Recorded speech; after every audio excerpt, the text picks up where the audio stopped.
Hello, welcome to my channel, and if you are new to my channel, kindly please subscribe and like po. So, today we will tackle about pros and cons living in the UK in my perspective. Okay, so if you are a foreigner or you want to migrate to the UK, I think this would be the best advice that I can give you or ideas in my video. So without further ado, shall we begin? Okay, number one, healthcare. So we have a healthcare here na free to use.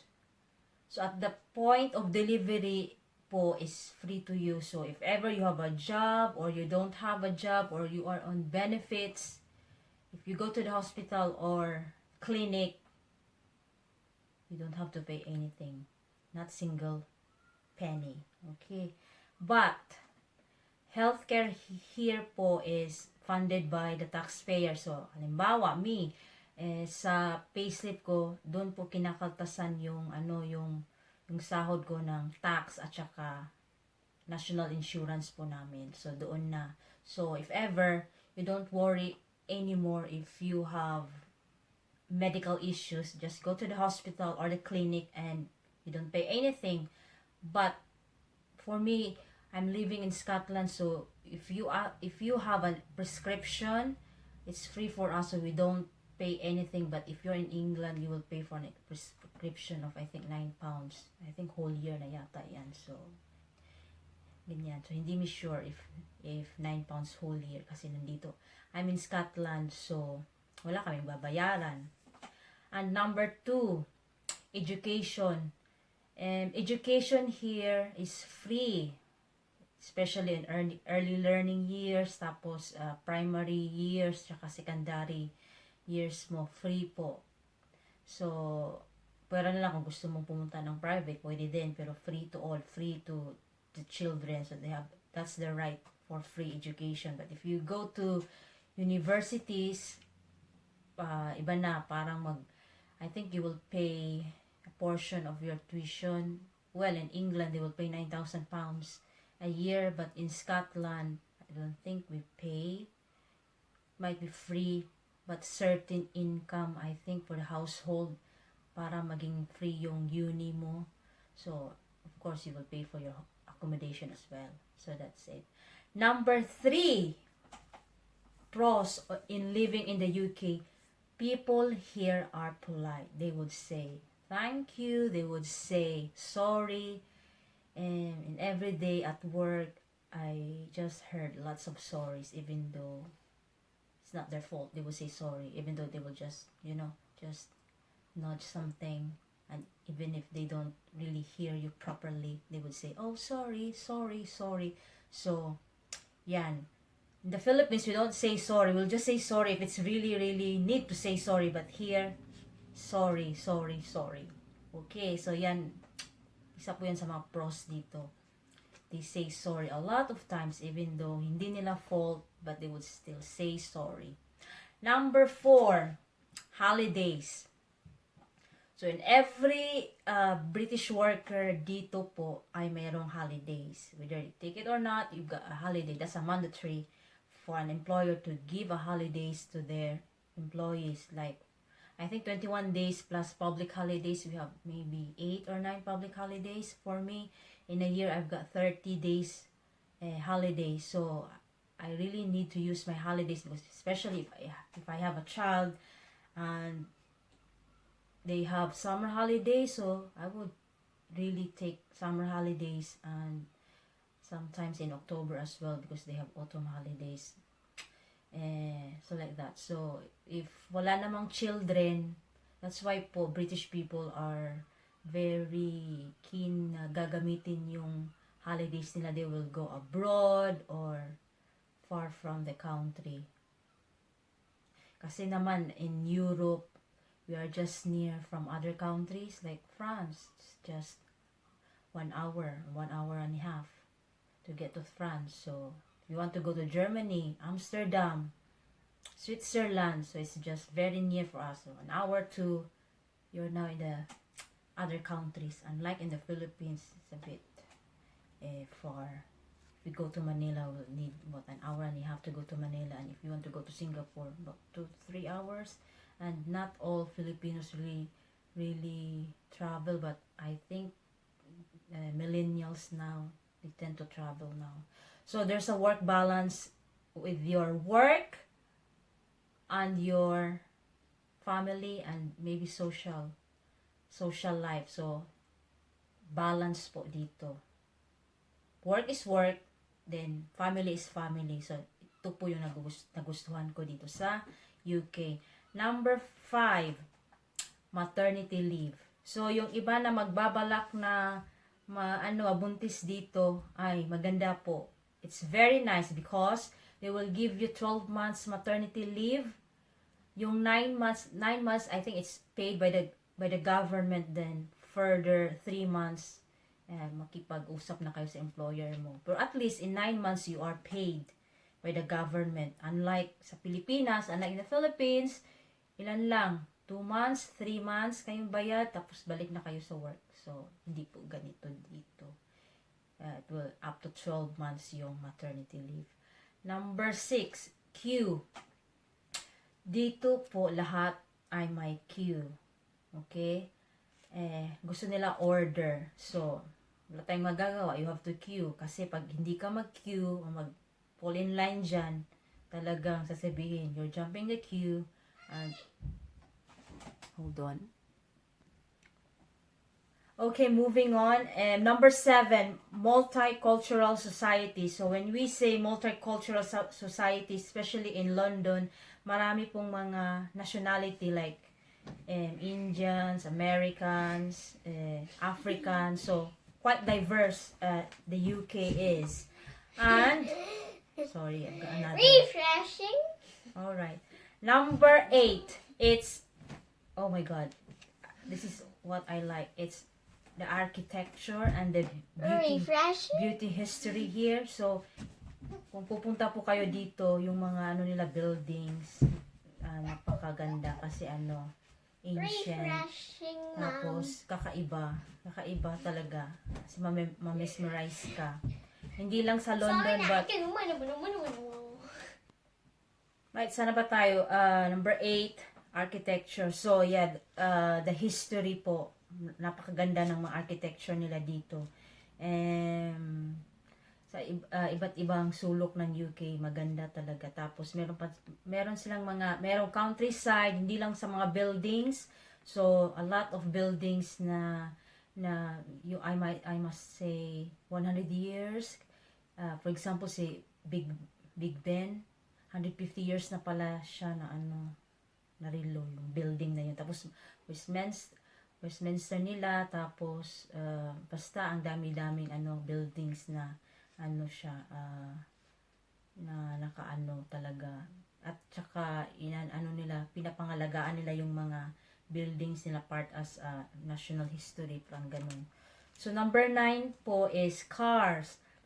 Actually, yung car dito is napaka-cheap. Very cheap. Maybe you can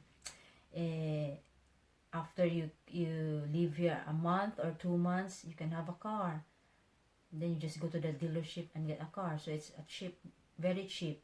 If hindi lang po kayo mapili. Of course, mahal kung new na car. Pero if it's used car, it's affordable naman. So, kayang-kayang bilhin. And, punta na po tayo sa cons. Number 1, ayaw ko po dito is ang weather. Bakit? Kasi unpredictable po yung weather nila. You don't know.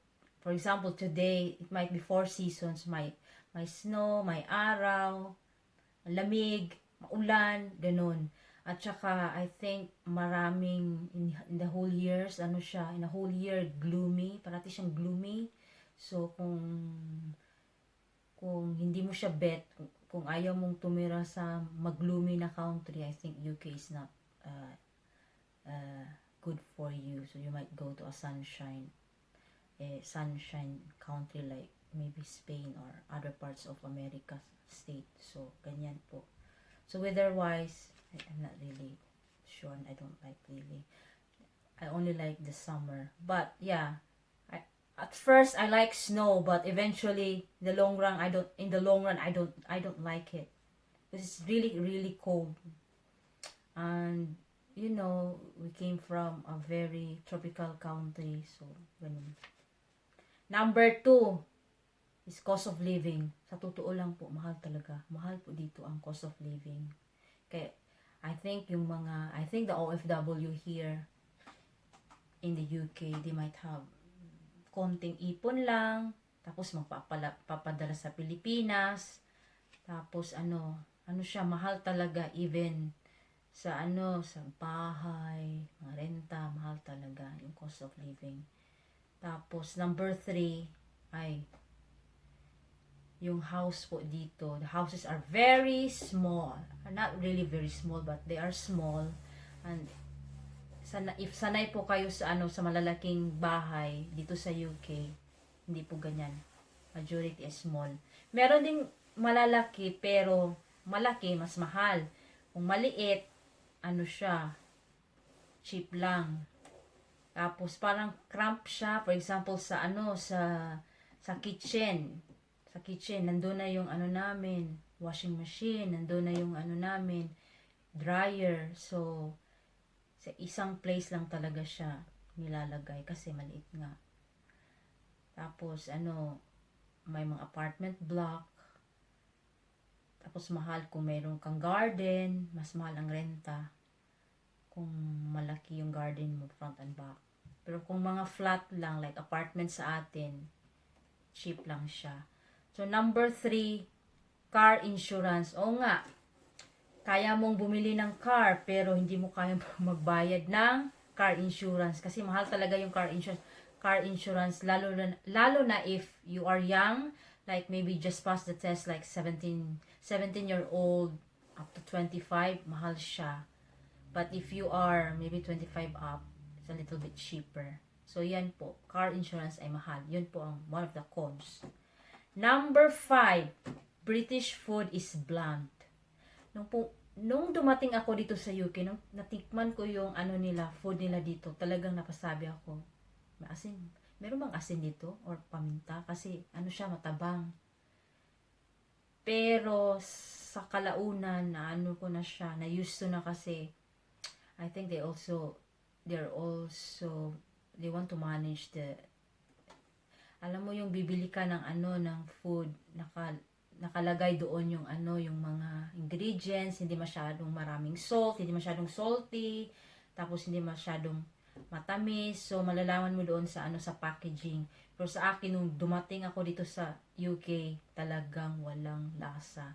So nilalagyan ko pa siya ng more salt, but nang nagluluto na ako, na iba na yung panlasa. As in, maiba talaga yung panglasa mo kasi sa Pilipinas, 'di ba? More on salty tayo. Salty, and then sweet, really sweet. Ganyan, pero dito iba. Maiba ka na. Hindi na masyadong salty, parang, masyadong namang salty ito, parang unhealthy na siya. So, ganyan. Number 6, British people is reserved. Yes, to po, po sila, napaka-reserved. Hindi kagaya ng Pilipinas na, halimbawa, may naka-met ka na, hindi mo kilala pa siya, tapos na, oh, hello, how are you? Saan ka nakatira? Ganyan. Di ba sa Pilipinas, ganyan tayo. Tinatanong natin kung hindi lang pangalan, napunta na sa saan ka nakatira, sa ibang trabaho mo, tapos naging personal na. Dito, hindi po ganyan. Sabihin mo lang, hello, how are you? Yun lang. Tapos, yung maging maging conversation nyo, oh, how's the weather today? Oh, I don't like the weather today. It's a bit gloomy again. And, oh, it's freezing. So, yun lang. Wala nang cut off. Yung mga Briton, punta na sa bahay kaagad. So, wala nang mga prolong na mga conversation pag hindi ka masyadong hindi kayo masyadong nakita pa. First time nakita, ganyan. Pero sa atin, iba, di ba? Iba yung natin, kultura na talagang we are friendly, something like that. Friendly tayo. Pero dito, reserved po sila. Hindi sila ganyan. So, I think I am becoming British na kasi, 'di ba? Nagre-reserve na rin ako. Hindi na kagaya sa Pilipinas pa na napaka friendly. Dito pag may Pilipino na makita kasi hindi ka rin sure kung Filipino, di ba? Minsan kasi same lang tayo ng ano, I mean, the ethnicity ng Thailand, ng Indonesia, at saka yung mga Southeast Asian neighbors natin. So talagang you would talk to English first. You would say, "Hi, are you Filipino?" If Filipino, ayun, magkwentuhan na ang mga Inday, ganun. Dito iba, pag mga puti, ay nako, yun lang, tama, ganun lang. Hello, how are you? Are you alright? Like that. Okay, see you later. Ganun lang. Well, I would say, wow, lovely weather today. Something like that. So, number 7, the rents are high.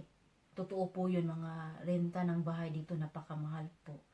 So, yung iba nga na OFW siguro nandun sa malalaking syudad ng London, kung saan ba, Manchester, Edinburgh, siguro in one house, sa mag-share sila ng renta.